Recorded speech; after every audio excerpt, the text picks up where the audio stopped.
नमस्कार, मैं रवीश कुमार। दोस्तों, आप एक बात तो मानते ही होंगे कि इस बार प्रधानमंत्री आवास योजना ग्रामीण के जितने भी फॉर्म भरे गए हैं उनमें से आधे से भी अधिक लोगों को मकान मिलने की संभावना नहीं है। इसका सीधा मतलब यह है कि जितने लोगों ने उम्मीद लगाई है उनमें से अधिकांश को मकान नहीं मिल पाएगा और वजह भी बिल्कुल स्पष्ट है। इस बार आवेदन की प्रक्रिया को मोबाइल एप्लीकेशन से जोड़ दिया गया है। प्रधानमंत्री आवास प्लस एप्लीकेशन के माध्यम से सर्वे शुरू हुआ था। इसका अर्थ यह हुआ कि हर व्यक्ति अपने मोबाइल से स्वयं सर्वे कर सकता था और सरकार को यह बता सकता था कि उसे मकान चाहिए।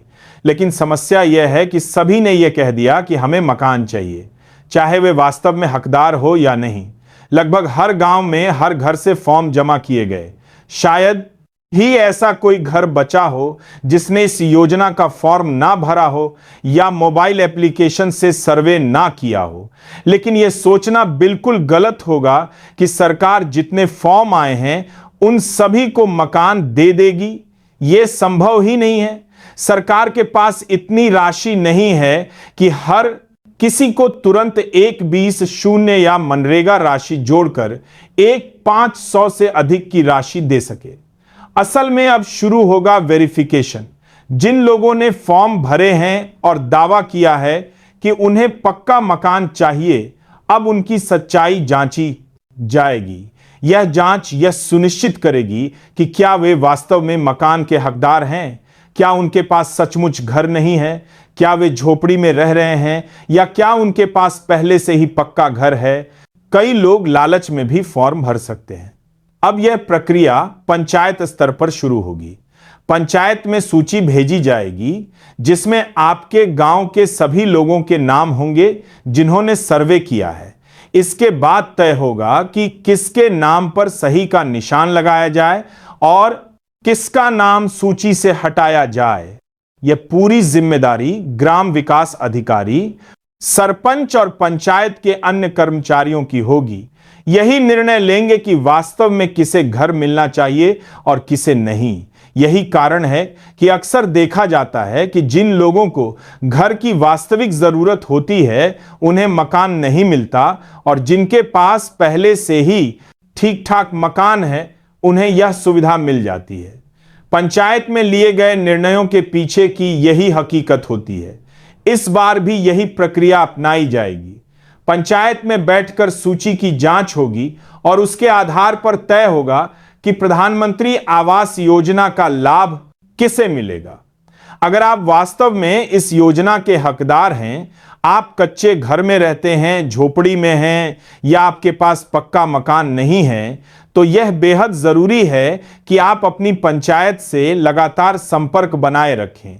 पंचायत के सचिव, सरपंच और अधिकारियों से कहें कि जब सूची में आपका नाम आए तो कृपया उस पर सही का निशान जरूर लगाएं। उनसे यह भी कहें कि अगर उन्हें शक है तो वे आपके घर आकर स्वयं देख लें कि आपको वास्तव में पक्के मकान की जरूरत है। याद रखें, इस योजना से मिलने वाली राशि से एक पूरा मकान बनाना संभव नहीं होगा, लेकिन यह एक महत्वपूर्ण शुरुआत हो सकती है।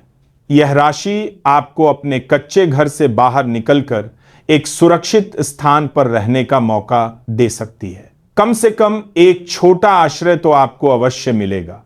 यही कारण है कि अपने नाम को सूची में सुरक्षित रखना अत्यंत आवश्यक है। अगर आप इस योजना के हकदार नहीं हैं तो कृपया यह राशि लेने से बचें। यह सहायता वास्तव में गरीबों का हक है। थोड़ी समझदारी और ईमानदारी दिखाकर आप इस राशि को किसी अन्य जरूरतमंद के काम में आने दे सकते हैं। इस तरह किसी गरीब का जीवन बेहतर हो सकता है और किसी जरूरतमंद को घर मिल सकता है। एक और महत्वपूर्ण बात, बहुत जल्द वेरिफिकेशन की प्रक्रिया शुरू हो जाएगी और कई जगहों पर यह कार्य पहले ही शुरू हो चुका है। इसलिए अगर आपने अभी तक अपनी पंचायत से बात नहीं की है तो इसे तुरंत करें। कहीं ऐसा ना हो कि आपका नाम सूची से हटा दिया जाए और बाद में आपको अफसोस हो। दोस्तों, अगर आप चाहते हैं कि प्रधानमंत्री आवास योजना के बारे में पूरी सही जानकारी आपको समय समय पर मिलती रहे और आने वाले अपडेट सबसे पहले आपको पता चले, तो इस चैनल को अभी सब्सक्राइब कर लीजिए और आपके काम की हर खबर तुरंत पहुंच सकेगी। अगर आपको यह जानकारी आपके लिए उपयोगी लगी हो तो इसे अपने परिवार और दोस्तों के साथ साझा करें, ताकि आपके गांव और आसपास के लोग भी सही जानकारी समय पर प्राप्त कर सकें। और हां, अपनी राय कमेंट में जरूर लिखें। बताइए, आपकी पंचायत में वर्तमान स्थिति क्या है? किन्हें मकान मिल रहा है और किन्हें नहीं? आपकी राय और अनुभव बहुत महत्वपूर्ण है और इसे जरूर सुना जाएगा। याद रखें, यह योजना केवल उन लोगों के लिए है जिन्हें सचमुच घर की जरूरत है। अगर आप हकदार हैं तो अपने नाम को सुरक्षित रखिए, और अगर आप हकदार नहीं हैं तो किसी और जरूरतमंद का हक मत छीनिए। यही असली ईमानदारी है और यही इस योजना का उद्देश्य